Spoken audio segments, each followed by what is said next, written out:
पुराना प्रोग्रामलाई निकालेर फाल्यो, त्यसलाई डिप्रोग्रामिङ भन्छ। अहिलेसम्म हाम्रो ब्रेनमा थुप्रै पुराना प्रोग्रामहरू छन् र त्यो पुराना प्रोग्रामले हामीलाई मार्छ। जस्तै उदाहरणको लागि मलाई कुकुरले टोकेको छ भने कुकुर त कता गइसक्यो, टोकेको पनि 12 वर्ष भइसक्यो, तर त्यो कुकुर देख्यो भने अहिले पनि डराउँछु। किन? घटना गइसक्यो, अब के बाँकी रह्यो त ममा? केले मलाई फर्काउँछ त? That is the words, the picture and the feeling त नभने हुन्छ, किन भन्नाले वर्ड र पिक्चरले फिलिङ क्रिएट गर्छ, अथवा फिलिङ आउनासाथ वर्ड र पिक्चर क्रिएट हुन्छ। त्यसकारण मेरो विगत भनेको गइसक्यो, तर मेरो विगत मेरो मस्तिष्कमा अहिले के को रूपमा छ? The words and picture. Sigmund फ्राइडको यो एक्सपेरिमेन्ट चाहिँ साह्रै बुझ्न आवश्यक छ। Sigmund Freud is one of the greatest psychologists of our time.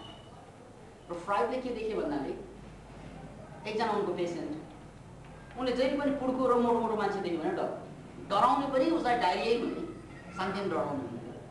अलिअलि डराउनु त हामीलाई पनि हुन्छ, त्यस कारण हामी चाहिँ साइकियाट्रिस्टसँग अझै गरेनौँ, डायरियै गर्न थाल्यो जान्छौँ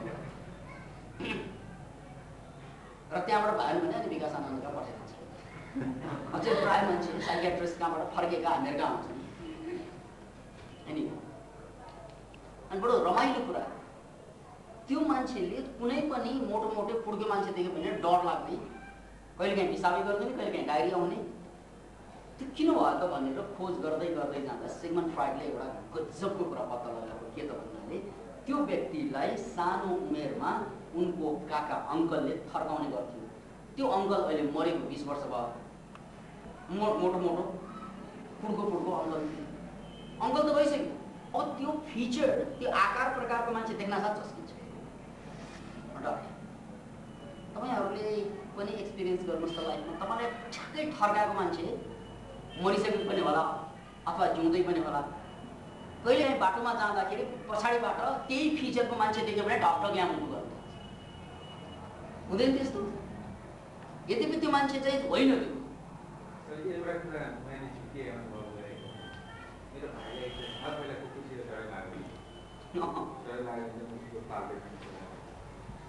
मेरो भाइले मेरो सामान्य टोटो त्यसपछि मलाई झोकेर त्यता आयो भने त्यो इन्ट्रेस्ट क्रिएट भइरहेको छ। त्यही त डिप्रोग्रामिङ भनेको त्यस्तै पो गर्ने, त्यो हुने नै त्यही हो।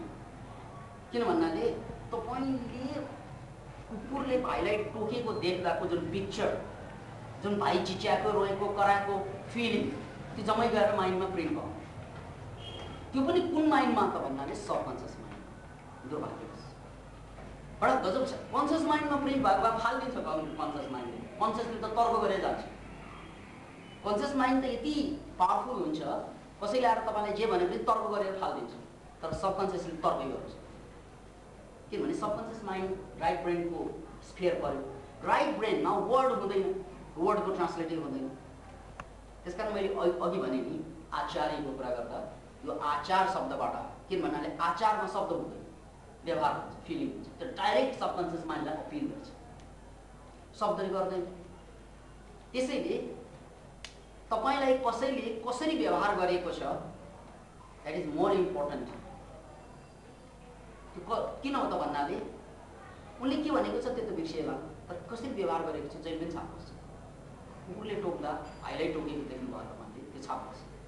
किनभने सबकन्सियस माइन्डमा किन पुग्नु भयो? डर।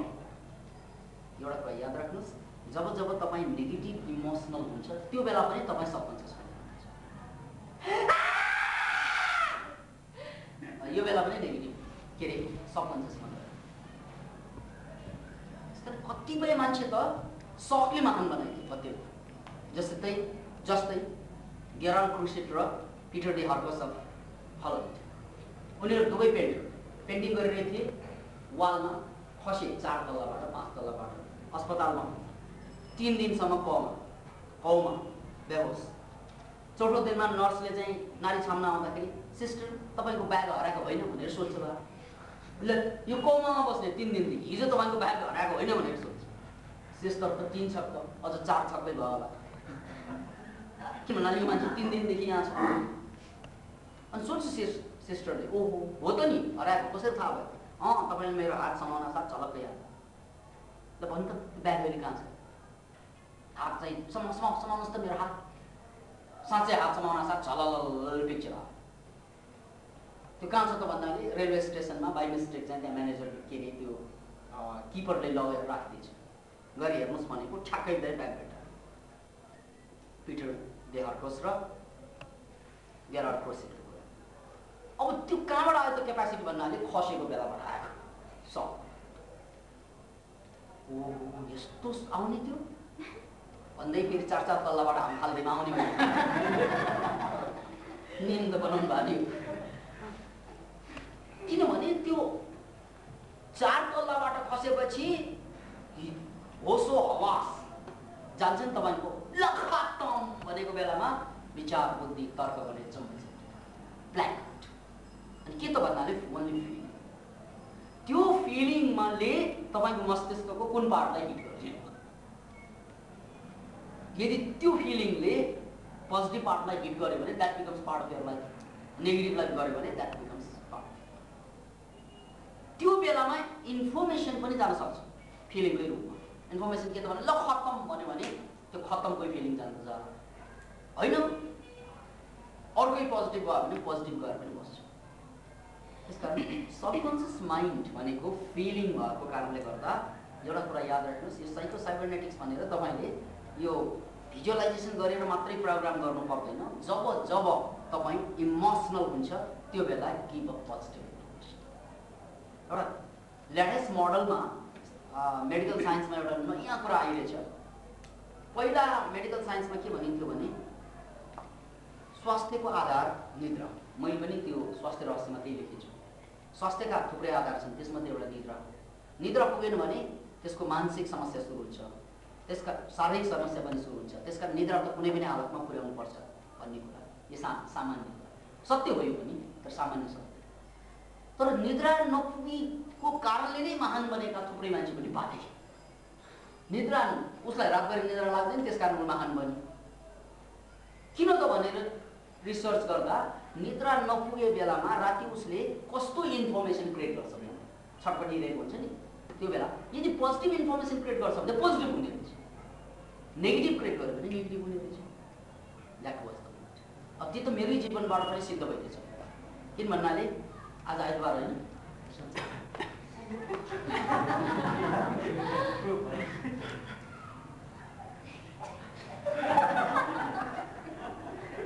मैले के भनेको छैन आइतबार होइन भनेर पो सोधेँ। यसमा हाँस्ने के छ र प्रश्न।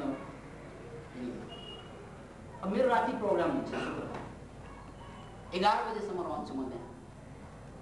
11 बजेपछि फर्कँदा घरसम्म पुग्दा लगभग म बस्छु 12 को लगभग 11:15 त बजिहाल्छ, लगभग 12 बज्छ। अनि सुत्ने भनेको त्यहाँ दुध खाएर चाहिँ सुत्दा करिब 1-2 बज्छ। अनि उठ्नुपर्छ फेरि चाहिँ 6 बजे। 4 घन्टा निद्रा पुग्दै 4 घन्टा कि 1 घन्टा निद्रा नपुग्दा पनि थाकेको अनुभव हुन्छ सामान्यतया। तर अहिले जस्तै आजको जुन शनिबार छ नि, हिजो तपाईँ प्रोग्राम दिएर आएँ 4 घन्टा मात्रै निद्रा। बिहान मेरो चाहिँ 3 घन्टाको प्रोग्राम, 4 घन्टाको प्रोग्राम सकेर फेरि मैले प्रोग्राम गर्दैछु। मलाई ममा चाहिँ थाकेको कुनै लक्षण छैन। It is simple because my information was different. पहिला भएको भए त्यहाँ चाहिँ निद्रा नलागेपछि नेगेटिभै नेगेटिभ, ओहो मलाई भोलि त बर्बाद हुन्छु, भोलि त बर्बाद हुन्छु भन्दै आज त बर्बाद भयो, भोलि पनि हुन्छ।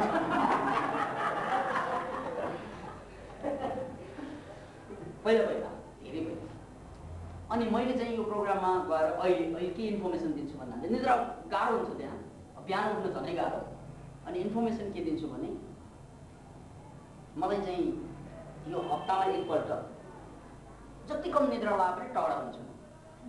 किन भन्नाले हप्तामा एकपल्ट कहिलेकाहीँ सन्डे डाक्छ कि जहिले पनि त गर्नु हुँदैन शरीरलाई, कम निद्रा जहिले पनि पार्नु हुँदैन, ड्यामेज हुनसक्छ। अब कहिलेकाहीँ त जस्तै यो होलिडे भने जस्तै इन्फर्मेसन पोजिटिभ